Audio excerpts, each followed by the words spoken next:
तमाम बनाई हुई चीज़ें तस्बीह करती हैं। तमाम तारीफ़ उसके प्यारे महबूब की, तमाम तारीफ़ व तौसीफ़ रब के प्यारे महबूब की, जो फ़ख्र अरब व अजम है, रफ़ीक़ उम्र अबू बकर हैं, मोहसन उस्मान अली हैं, जिनकी शान हज़रत मोहम्मद मुज्तबा अहमद मुस्तफ़ा सल्लल्लाहु अलैहि वसल्लम है। हम इस बज़म का आजिज़ाना सलाम रब के प्यारे हबीब सल्लल्लाहु अलैहि वसल्लम की बारगाह में आजिज़ाना पेश करते हैं। आपकी तमाम अहले बैत की बारगाह में इस बज़म का आजिज़ाना सलाम पेश करते हैं। आपकी आल पाक, अज़वाज पाक, असहाब पाक और तमाम गज़वात के अंदर अपनी जानों का नजराना पेश करने वाले तमाम शुहदा की बारगाह में इस बज़म का आजिज़ाना सलाम पेश करते हैं।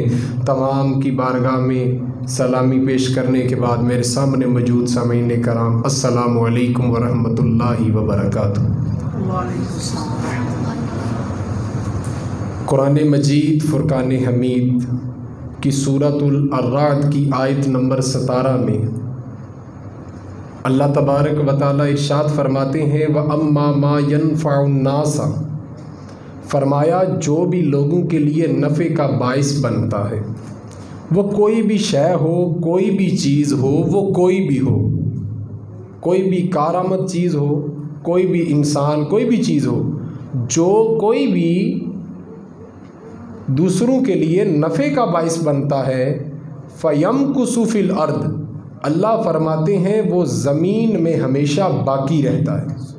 उसका ज़िक्र, उसका तज़किरा ज़मीन में हमेशा बाकी रहता है। एक होता है इंसान का ज़ाती नफ़ा, और ये दौर भी नफ़ा लेने का है, देने का नहीं है। जो ज़ाती नफ़ा लेते हैं वो मिट जाते हैं, और जो मिल्ली कौमी आलमी इस्लाम का नफ़ा सोचते हैं अल्लाह उन्हें बका अता फरमाता है। और जो कहता है मेरे बच्चे मेरा बन जाए, मैं कुछ बन जाऊं, तो उसका कुछ नहीं बनता। जो दूसरों का सोचता है, दूसरे बच्चों का सोचता है, अल्लाह फिर उसके बच्चों को भी दवाम अता फरमाता है। दुनिया में बाकी वो रहेगा जिसकी ज़ात नफ़ा बख्श होगी, जिससे लोगों को फ़ायदा होगा, वो बाकी रहेगा। जिसका वजूद लालच से पाक होगा, जो किसी का भला करेगा, जो किसी का फ़ायदा सोचेगा, वो दुनिया में बाकी रहेगा। वो जाने के बाद भी लोगों के दिलों में ज़िंदा रहेगा। अब आप देखें कि चूंटियाँ बहुत तादाद में पाई जाती हैं, बहुत तादाद में चूंटियाँ पाई जाती हैं ज़मीन में। आप में से कोई भी नहीं मुझे बता सकता कि उनकी तादाद कितनी है। कोई बता सकता है? किसी को मालूम है कि चींटियों की तादाद कितनी है? अगर आप यहाँ पर कोई मीठा रख दें तो कोई पता नहीं चींटी कहाँ से आएगी, मगर वो आ जाएगी और अपने काफ़िले के साथ, हुजूम के साथ आएगी। चींटियों की बड़ी तादाद है, बहुत तादाद है चींटियों की, कसीर तादाद में ये चींटियाँ पाई जाती हैं। इनका ज़िक्र कहीं भी नहीं है कि इनकी तादाद कितनी है, मगर एक चींटी वो है जिसने अपनी दूसरी चींटियों का नफ़ा सोचा था। एक चींटी वो है जिसने अपनी दूसरी चींटियों के लिए नफ़ा बख्श काम किया था। उसने कहा था कि चींटियों बिलू में आ जाओ, बिलू में आ जाओ, हज़रत सुलेमान अलैहिस्सलाम का लश्कर आ रहा है। उसने कहा था, या अय्युहन नम्ल उदखुलू मसाकिनकुम ला यहतिमन्नकुम सुलैमान व जुनूदुहु वहुम ला यशऊरून। और चूंटियों, हज़रत सुलेमान अलैहिस्सलाम का लश्कर आ रहा है, बिलू में आ जाओ, कहीं बेखबरी में पाँव के नीचे मसली न जाना। ये चूंटी ने सिर्फ़ इतनी खैर ख्वाही की थी और सिर्फ़ इतना कहा था कि चूंटियों बिलू में आ जाओ, हज़रत सुलेमान अलैहिस्सलाम का लश्कर आ रहा है, कहीं बेखबरी में उनके पाँव के नीचे मसली ना जाना, ऐसा करो बिलू में आ जाओ। उसकी सिर्फ इतनी खैर ख्वाही थी, अल्लाह ने उस चींटी का जिक्र कुरान में इरशाद फरमा दिया। कितनी खैर ख्वाही की? चींटियों को खाना खिलाया, चींटियों को घर बना के दिए? नहीं, बस इतनी खैर ख्वाही की कि बिलू में आ जाओ, और अल्लाह ने उसका जिक्र कुरान में इरशाद फरमा दिया। और अब वो चींटी क़यामत तक बाकी है। जो बंदा भी कुरान पढ़ेगा उस चींटी को पढ़ेगा, उस चींटी के नाम को पढ़ेगा, उसके नफ़ा बख्श काम को पढ़ेगा। तो जो बंदा ये पढ़ेगा, जब तक कुरान क़यामत तक रहेगा, क़यामत तक चींटी का जिक्र ज़िंदा रहेगा। अब कुरान पाक के अंदर इस चूंटी को नमल के नाम से याद फरमाया गया है। कितने हरफ बनते हैं? नून मीम लाम, 3 हरफ बनते हैं। और जो बंदा इस नमल को नमल कहेगा उसे 30 नेकियां मिलेंगी। वो किस तरह? क्योंकि अल्लाह तबारक व तआला इरशाद फरमाते हैं कि जो कुरान का 1 हरफ पढ़ता है उसे 10 नेकियां मिलती हैं, और जो नमल के 3 हरफ पढ़ेगा उसे 30 नेकियां मिलेंगी। और इस नमल का जिक्र कुरान के 19वें सिपारे के आखिर में सूरतुन नमल से ज़िक्र शुरू होता है और 20वें पारे में ये सूरत ख़त्म होती है। 93 आयात पर मुश्तमिल ये सूरत, जिसमें सजदा भी है। 18वीं आयत है ये। और अल्लाह ताला ने इस अमल को, चींटी के इस नफ़ा बख्श अमल को कुरान में भी याद फरमाया और उस सूरत का नाम भी सूरह नमल रख दिया। क्यों चींटी को ये शान मिली? कि उसने दूसरों का नफ़ा किया, दूसरों के लिए फ़ायदा मंद साबित हुई। अगर वो ख़ुद भाग के चली जाती, जाके बैठ जाती, जाके कहती कि भाई बाद में मुझे जगह मिले ना मिले, सीट मिले ना मिले, वो ख़ुद भाग के चली जाती, दूसरों को कहती ना, तो क्या कुरान में उसका ज़िक्र आता? कि अल्लाह ताला उसको कुरान में इस तरह याद फरमाते? नहीं फरमाते। उसका ज़िक्र इसीलिए कुरान में इरशाद हुआ कि उसने दूसरों का नफ़ा किया, एसार किया, भला किया। भाई हम कहते हैं कि मेरा मेरा मैं बन जाऊं, मेरा कुछ बन जाए, मेरे बच्चों का कुछ बन जाए। भाई जो मेरा मेरा करते हैं वो फ़ना हो जाते हैं। जो दूसरों का ख्याल रखते हैं अल्लाह उनको बका अता फरमाता है, अल्लाह उनके ज़िक्र को बाकी रखता है। आज का हमारा जो उन्वान है वो ये है कि ज़ाती मफादात से बचें और लोगों के लिए खैर ख्वाही का सबब बने, लोगों के लिए फ़ायदा मंद साबित हों। हम इस चक्कर में अब कत्ल करते हैं, जुल्म करते हैं, ज़ात के आड़े आके। हमारी ज़ात आड़े आती है। हज़रत साहब भी कुछ दिन पहले फरमा रहे थे कि आजकल पाकिस्तान के अंदर जो 80% जराइम हैं वो ज़ात की बना पर होते हैं, धमकी की बना पर, अकड़ की बना पर, तकब्बुर की बना पर होते हैं। हमारी ज़ात आड़े आ जाती है। जब हमारी ज़ात आड़े आती है तो फिर हम जुर्म कर बैठते हैं अपनी ज़ात के लिए, अपने बच्चों के फ़ायदे के लिए, अपनी जेबों को भरने के लिए। हम दूसरे बच्चों की रोटी को छीनते हैं, दूसरे बच्चों के लिए नुकसान का सबब बनते हैं। तो वो बाबा बुल्ले शाह ने क्या खूब कहा। बाबा बुल्ले शाह फरमाते हैं, चढ़दे सूरज ढलदे वेखे, बुझदे दीवे बलदे वेखे, हीरे दा मुल ना तारे कोई, खोटे सिक्के चलदे वेखे, ओ जिन्हां दा ना जगते कोई, ओ भी पुत्र पलदे वेखे, ओ रब दी रहमत दे नाल बंदे पानी उत्ते चलदे वेखे, ओ लोकी कहंदे दाल नहीं गलदी, मैं ते पत्थर गलदे वेखे। ते जिन्हां कीती नी यार दी कदर भुलिया, ते ओ फिर खाली हाथी मलदे वेखे। आप दूसरों की खैर ख्वाही करें, अल्लाह ताला आपकी खैर ख्वाही फरमाएगा। हज़रत अबू बकर सिद्दीक़ रदी अल्लाह ताला अन्हो, जो नहीं बोले वो भी बोले, रदी अल्लाह ताला। हज़रत अबू बकर सिद्दीक़ ने दीन पर बड़ा पैसा इन्वेस्ट किया है, बहुत पैसा इन्वेस्ट किया है, मगर मुनाफा लेने के लिए नहीं, अल्लाह और उसके रसूल की रज़ा के हुसूल के लिए। बहुत पैसा, तन मन धन जान, सुई तक ना घर छोड़ी, सब कुछ दीन के लिए कुर्बान किया है हज़रत अबू बकर सिद्दीक़ ने। उसके बदले में कोई मुतालबा भी नहीं किया। हम तो अगर किसी की मदद करें तो उससे मुतालबा करते हैं कि वो मेरी इज्जत करे। अगर हम किसी को कुछ उधार पैसे भी दे दें तो हम कहते हैं कि ये गुजरता हुआ मुझे सलूट मारे, मेरी इज्जत करे, मेरा हाल पूछे, मेरा दुख सुख जाने, मेरा अदब करे, मेरी ताज़ीम करे। हम जिसकी मदद करते हैं फिर उससे मुतालबा करते हैं। मगर कुर्बान जाएं हज़रत अबू बकर सिद्दीक़ पे, तन मन धन कुर्बान करके भी इस्लाम पर कुछ मुतालबा नहीं किया।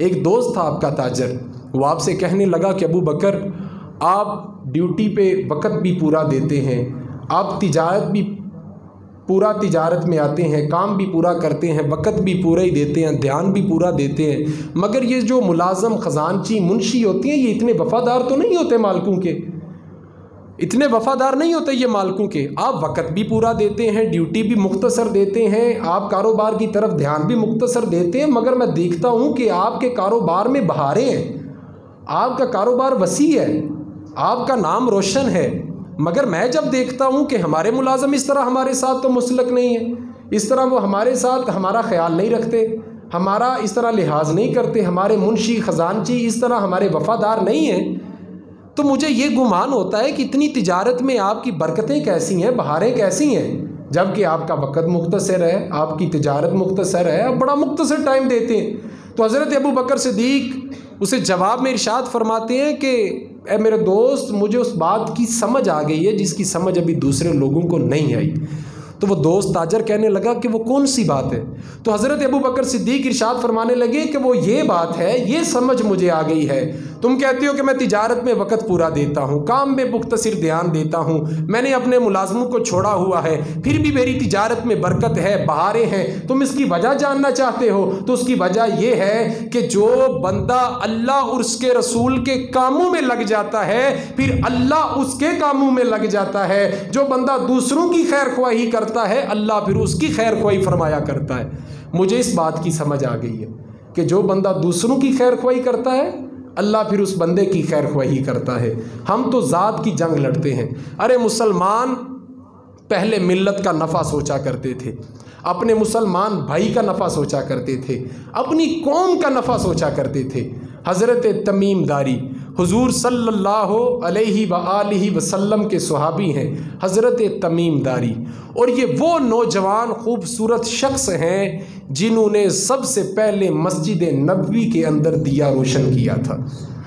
9 साल तक मस्जिद नबवी के बनने के बाद कोई दिया मस्जिद में नहीं था। अंधेरे में नमाज़ पढ़ी जाती थी, या खजूर के पत्तों को आग लगा के उन्हें थोड़ी सी हवा आती थी, वो आग थोड़ी बुझती जलती थी, उससे नज़र आता था, उसी से नमाज़ पढ़ी जाती थी। 9 साल तक कोई दिया नहीं था। सबसे पहले दिया हज़रत तमीम दारी ने शाम से ला के मस्जिद की जीनत उस दिए को बनाया। तो जब मगरब की नमाज अदा करने हुजूर सल्लल्लाहु अलैहि वसल्लम आए तो हुजूर इतने मुस्कुराए, इतने मुस्कुराए, इतने मुस्कुराए, बहुत खुश हुए। और हुजूर सल्लल्लाहु अलैहि वसल्लम ने फरमाया, ए तमीम दारी, तुमने मेरी मस्जिद को रोशन नहीं किया, खुदा की कसम तुमने अपनी कब्र को रोशन कर लिया। हुजूर सल्लल्लाहु अलैहि वसल्लम ने इरशाद फरमाया, तमीम तुमने इतनी खैर ख्वाही की है लोगों के लिए, लोगों के सुजूद और रुकू के लिए, कि खुदा की कसम अगर फातिमा के बाद मेरी कोई बेटी होती तो मैं तुम्हारे निकाह में दे देता। तो हुजूर सल्लल्लाहु अलैहि वसल्लम के भाई के बेटे वहाँ मौजूद थे, ताए के बेटे वहाँ मौजूद थे। तो उन्होंने इरशाद फरमा, उन्होंने कहा हुजूर सल्लल्लाहु अलैहि वसल्लम के कहा, अर्ज़ की कि हुजूर मेरी बेटी भी आपकी बेटी है, मैं अपनी बेटी इनको निकाह में देता हूँ। सिर्फ इतना सा काम किया, इतना सा काम किया कि मस्जिद में ला के दिया जलाया तो अहले बैत से निस्बत जुड़ गई। और हज़रत तमीम दारी का जो ये वाक़या है मस्जिद वाला, ये इब्ने माजा में मौजूद है। 760 नंबर ये हदीस है कि हज़रत तमीम दारी ने सबसे पहला जो दिया जलाया वो मस्जिद नबवी में हज़रत तमीम दारी ने जलाया।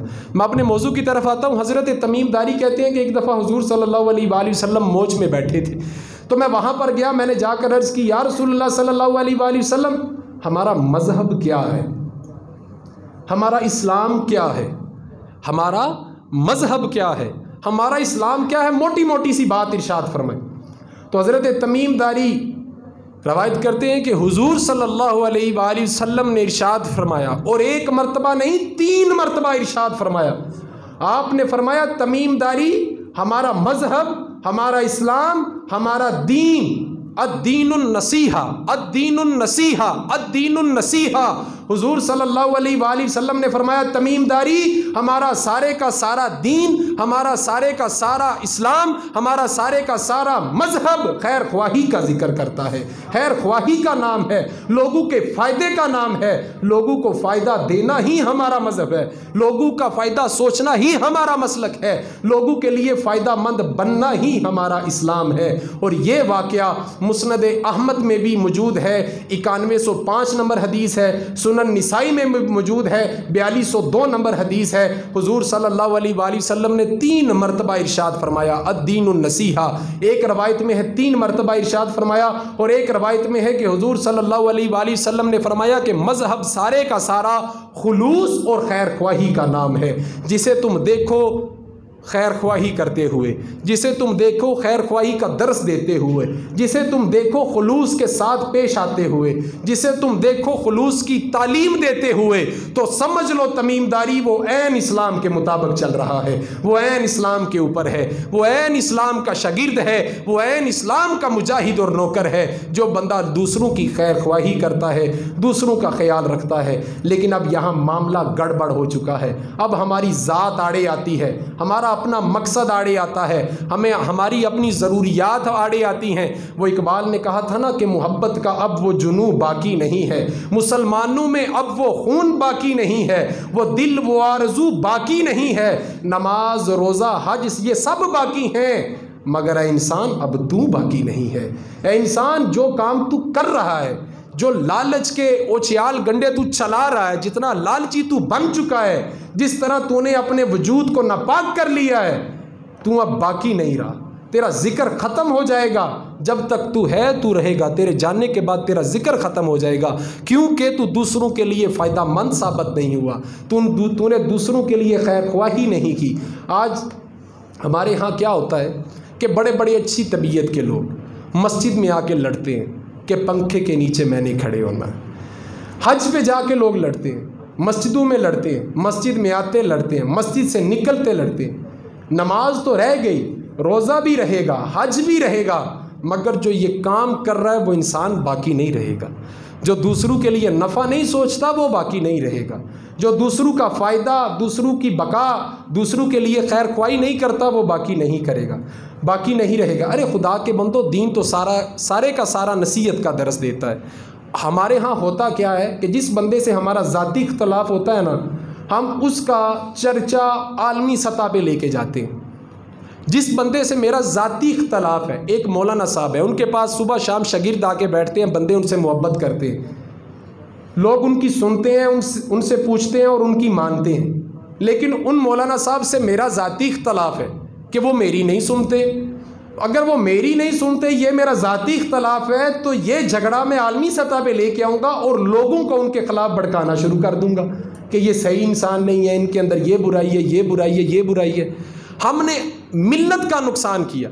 वो बंदा जो तमाम लोगों के दीन का रहनुमा बनता है, तमाम लोगों को दीन की पहचान और रास्ता देता है, मेरी कम अक्ली की वजह से, मेरे इख्तलाफ की वजह से जिन लोगों ने उसका साथ छोड़ा, तो मैंने मिल्लत का नुकसान किया, मैंने कौम का नुकसान किया। मेरे थोड़े से मतलब के झगड़े ने मेरी कौम को तबाह किया, मेरी कौम के लिए वो बुरा बाइस बना।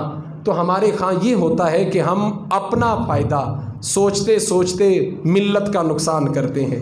हमारे साथ किसी ने हंसकर बात नहीं की तो भाई हो सकता है कि वो परेशान हाल घर से निकला हो, कोई उसे मजबूरी हो या किसी आजमाइश का शिकार हो, तो हम कहते हैं कि भाई नहीं, इसने मेरे साथ हंस के बात नहीं की, इसका लेवल बड़ा ऊंचा हो गया है, ये बंदा ये नहीं रहा, वो नहीं रहा, ये हो गया, वो हो गया।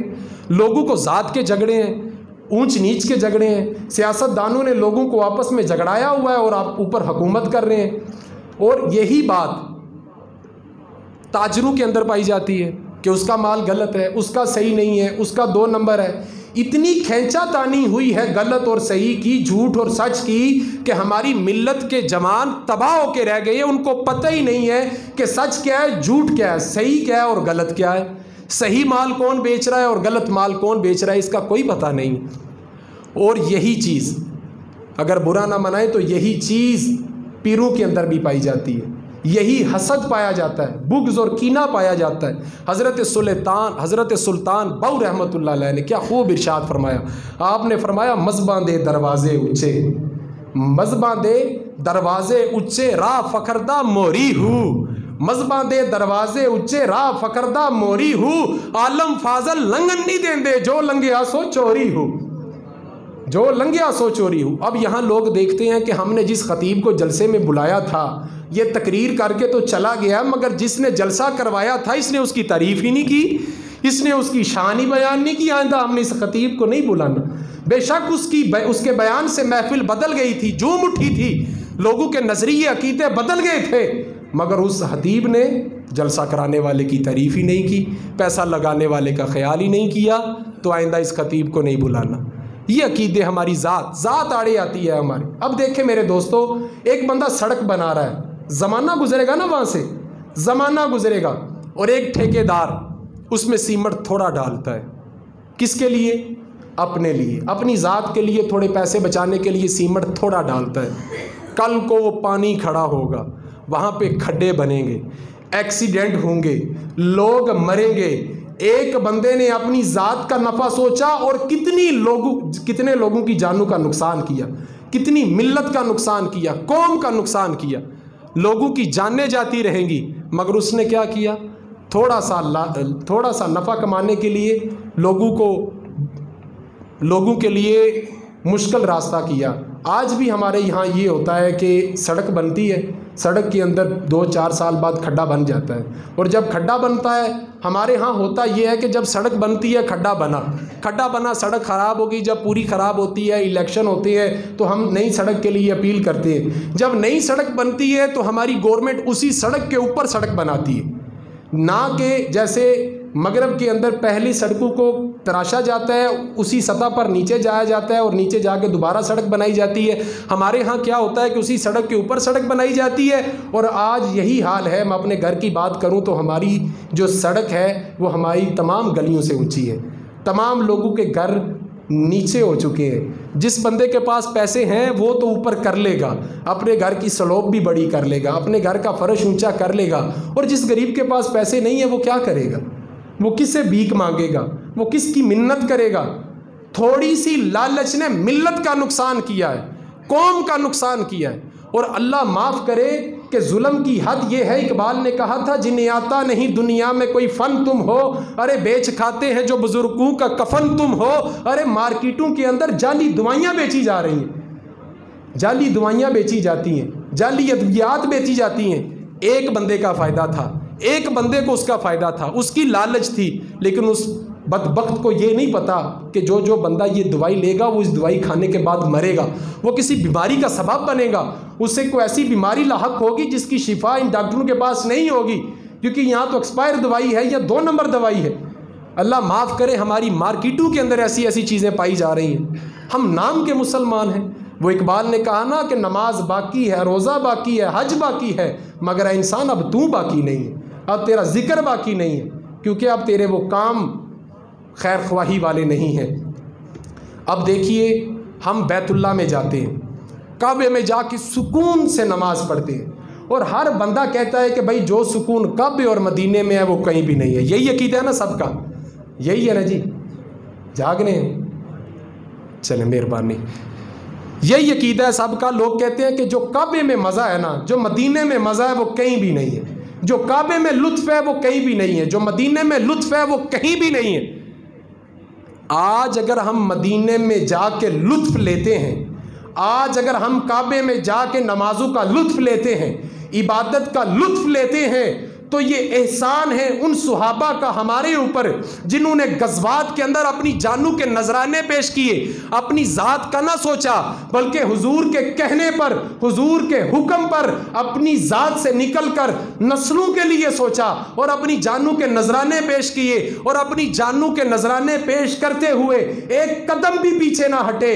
आज उन्हीं के जानों के सदके, उन्हीं के एहसान का बदला है, उन्हीं का एहसान है हमारे ऊपर, जो आज हम बैतुल्लाह में जाके सुकून से नमाजें पढ़ते हैं, मस्जिद नबवी में सुकून से बैठ के इबादतें करते हैं, रियाजतें करते हैं, तसव्वुफ और मुराकबात करते हैं, हमें सुकून मिलता है। तो ये सारा कमाल उन सुहाबा कराम का है जिन्होंने अपनी ज़ात का नहीं सोचा, अपनी नस्ल का नहीं सोचा, अपने बच्चों का नहीं सोचा, बल्कि उन्होंने बका का सोचा, उन्होंने मिल्लत का सोचा, कौम का सोचा, और मिल्लत के लिए खैर ख्वाही की, हुजूर के एक हुक्म के ऊपर नारे को बुलंद किया और अपनी जानों का नजराना पेश किया, ताकि आने वाली नस्लों को इसका फ़ायदा होता रहे, आने वाली मिल्लत को इसका फ़ायदा होता रहे, आने वाली कौम को इसका फ़ायदा होता रहे। हमारे यहाँ क्या होता है, हमारे यहाँ ज़ात आड़े आती है, हमारे यहाँ हमेशा ज़ात आड़े आती है।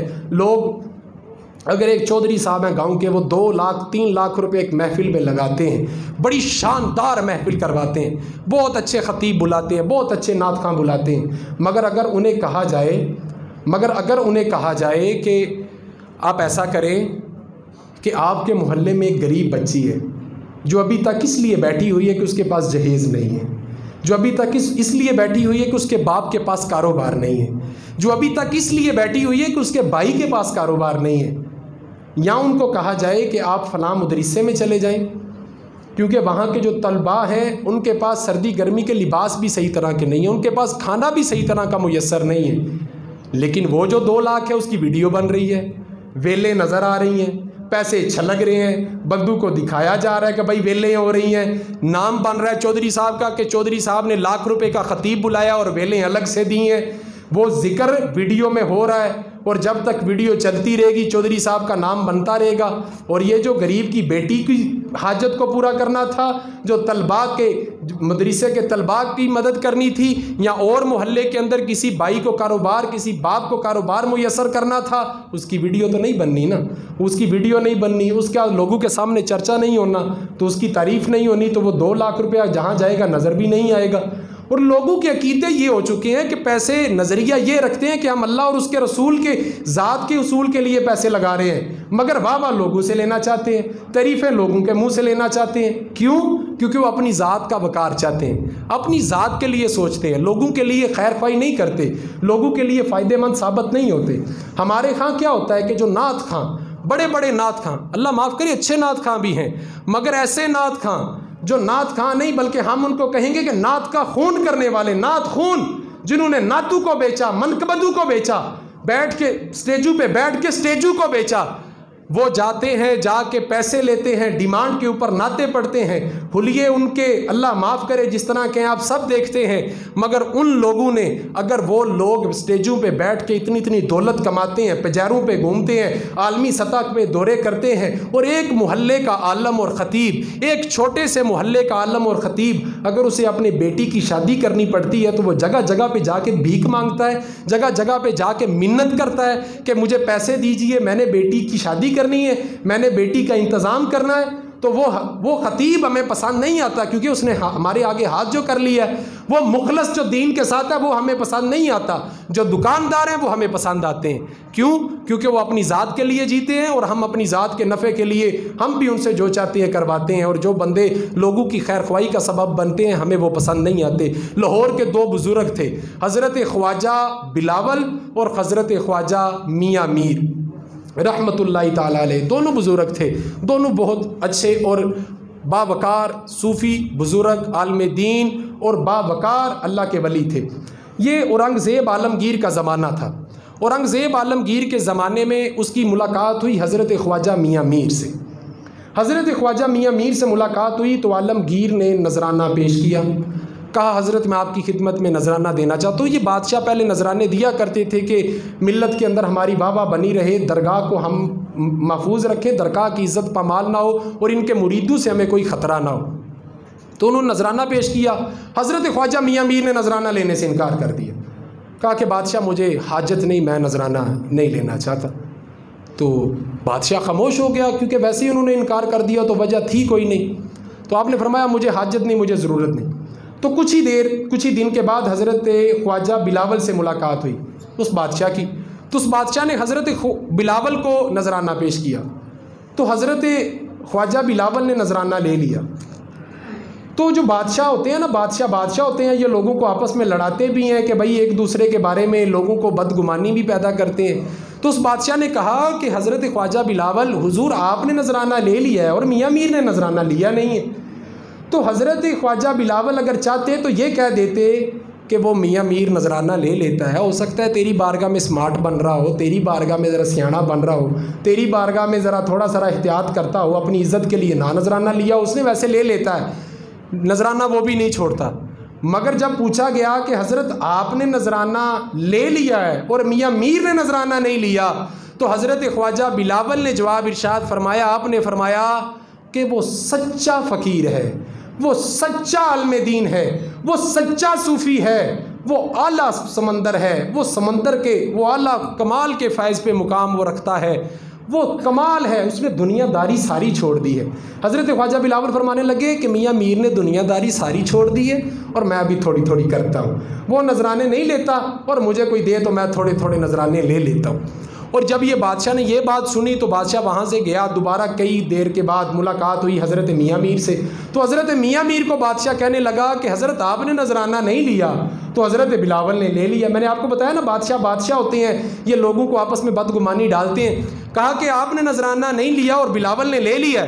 तो हज़रत मियाँ मीर आप फरमाने लगे, आप ये चाहते तो आप ये फरमा देते कि वो दुनियादार पीर है, वो ले लेता है पैसे, मैं फ़कीर हूँ, मैं ज़रा सच्चा फ़कीर हूँ, मैं ज़रा पैसे नहीं लेता, मैं दुनियादार नहीं हूँ। आपने फरमाया, आपसे पूछा गया कि आपने पैसे नहीं लिए, ख्वाजा बिलावल ने ले लिए, तो आपने इरशाद फरमाया, आपने फरमाया कि वो जो बिलावल है ना वो समंदर है, मैं नदी हूँ।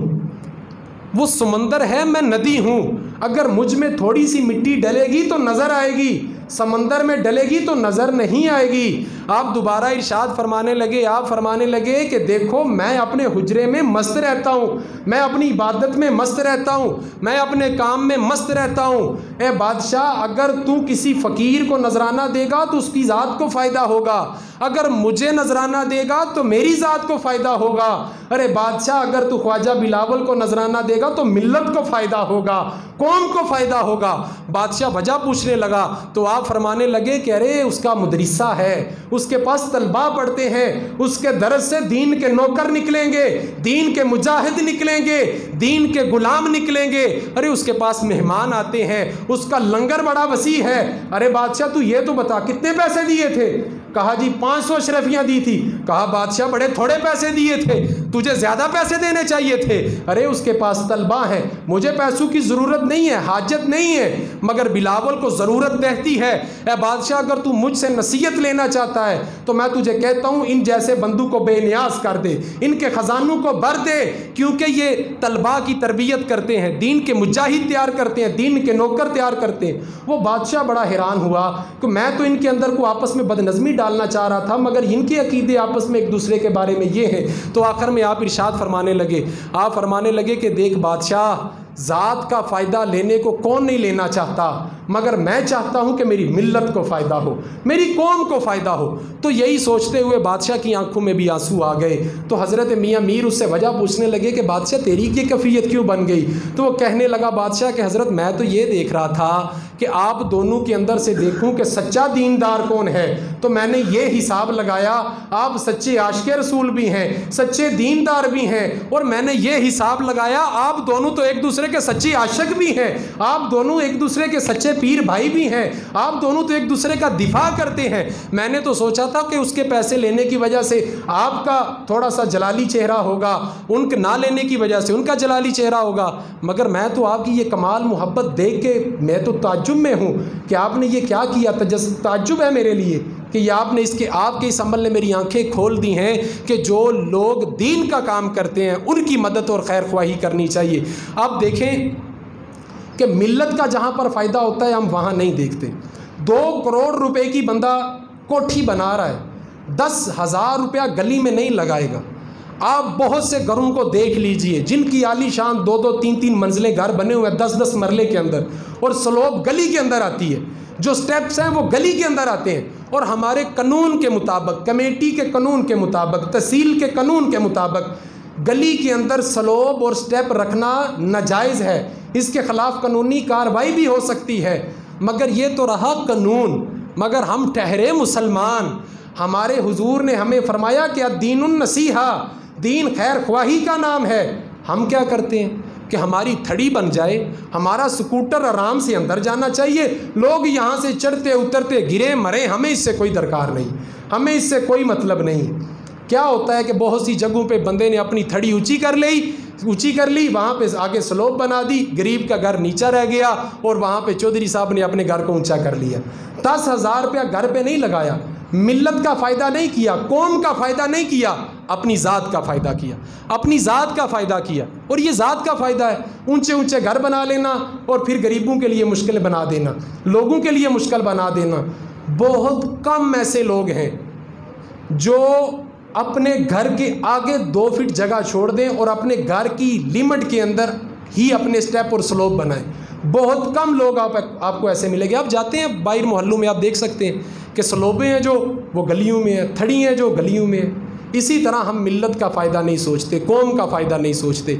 इसी तरह हज़रत अबू बकर सिद्दीक़ रदी अल्लाह ताला अन्हु, हज़रत अबू बकर सिद्दीक़ रदी अल्लाह ताला अन्हु का वक्त विसाल आया तो आपसे पूछा गया, आखिरी बात है, आपसे पूछा गया कि हुजूर आपके बाद खलीफा किसको बनाए? तो आपने फरमाया मेरे बाद ख़त्ताब के बेटे उमर को बनाना। लोगों ने कहा कि हुजूर आपका बेटा भी है, सुहाबी भी है, साले भी है, नेक भी है, मर्द भी है, मुजाहिद भी है, सुहाबी रसूल सल्लल्लाहु अलैहि वसल्लम में, आप अपने बेटे को क्यों नहीं बनाते? लोगों ने आपसे कहा कि आप अपने बेटे को सरदार बनाएं, आप अपने बेटे को खलीफा बना जाएं, क्योंकि वो समझदार है, साले है, नेक है और सुहाबी भी है।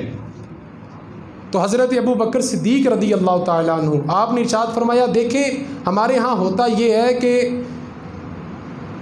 जो मज़दूरियाँ हैं वो मुरीद करते हैं और जो गद्दियाँ हैं वो साहबजादू को मिलती हैं। मज़दूरियाँ मुरीद करते रहते हैं और गद्दियाँ साहबजादे लेते हैं। आज बहुत बड़े दरबारों की जो गद्दियाँ हैं वो उन साहबजादों के पास है जिनको कुत्ते और शेर पालने का शौक़ है, जिन्होंने गद्दियों की इज़्ज़तों को पामाल किया है, जिन्होंने वहाँ का तकद्दुस ख़राब किया है। और जो मुरीद कदमों में बैठा करता था, अपने मुर्शद का पखाना साफ़ किया करता था, उसको कुछ नहीं मिला। असल हकीकत तो वो थी जो शेख के कदमों में बैठे, असल दस्तार बंदी उसकी होनी चाहिए, असल खलीफा, असल सजादा उसको बनना चाहिए। मगर हमारे यहाँ ये चीज़ नहीं है, हमारे यहाँ ज़ात आड़े आती है, हमारे यहाँ अपना फ़ायदा आड़े आता। हज़रत अबू बकर से पूछा गया अपने बेटे को खलीफा बनाए। अगर बेटा अहल हो तो बनाना चाहिए। इमाम अली, हज़रत मौला अली शेर खुदा ने अपने बेटे को खलीफा बनाया था इमाम हसन को।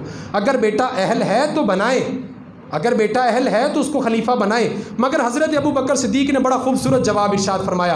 आपने फरमाया, लोगों आप मुझे कहने आए हो कि मेरा वक्त आखिर है, आप मुझसे पूछने आए हो कि आखिर में मैं खलीफा किसको चुनूँ? मैं ख़त्ताब के बेटे उमर को खलीफा चुनता हूँ। उसकी वजह यह है कि जब मैं अल्लाह की बारगाह में हाज़िर हूँगा, कब्र में आराम कर रहा हूँगा, फ़रिश्ते मुझसे सवाल करेंगे, खुदा की बारगाह में हाज़िर हूँगा, अल्लाह मुझसे पूछेगा, बता मेरे महबूब की उम्मत की डोर तेरे हाथ में थी, बता किसके हाथ में दे के आया है, बता मेरे महबूब की उम्मत की खैर ख्वाही के लिए आखिरी क्या इक़दामात करके आया है। तो मैं लोगों अल्लाह की बारगाह में ये कह के सुरखरू होना चाहता हूँ कि मैं अल्लाह की बारगाह में ये कहना चाहता हूँ कि या रब्बल आलमीन, मैंने तेरी उम्मत की, तेरे हबीब की उम्मत की डोर अपनी मतलब के लिए, अपनी ज़ात के लिए अपने बेटे को नहीं दी, बल्कि ख़त्ताब के बेटे उमर को दी है। और इसलिए दी है कि वो सबसे ज़्यादा तेरे हबीब की उम्मत का ख्याल रखेगा, क्योंकि यही मेरा कदम खैर ख्वाही का है, यही मेरा फ़ैसला कौम और मिल्लत का है। तो हज़रत अबू बकर सिद्दीक़ का ये फ़ैसला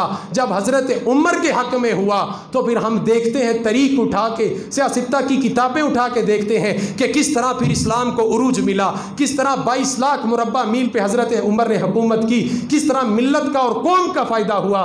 ये वो लोग थे जिन्होंने अपनी जानों के नजराने पेश किए, अपनी ज़ात से बाहर निकल कर, अपनी ज़ात से बाहर निकल कर लोगों के फ़ायदे किए, अपनी ज़ात से निकल कर लोगों के लिए खैर ख्वाही की। और कुरान पाक में अल्लाह ताला इरशाद फरमाते हैं, हमारा जो आज का उन्वान था वो ये था कि ज़ाती मफादात से बचे और दूसरे लोगों के लिए खैर ख्वाही का सबब बने।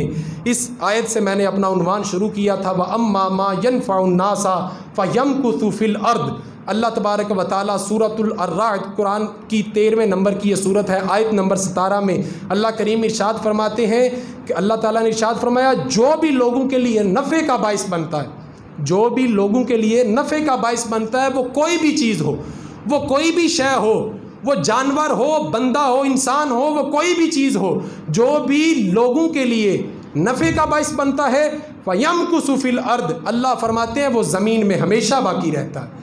और 19वें सिपारे की सूरा नमल ये आखिर में शुरू होती है और आखिर में 19वें सिपारे के आखिर में शुरू होती है और 20वें सिपारे में जाके ख़त्म होती है।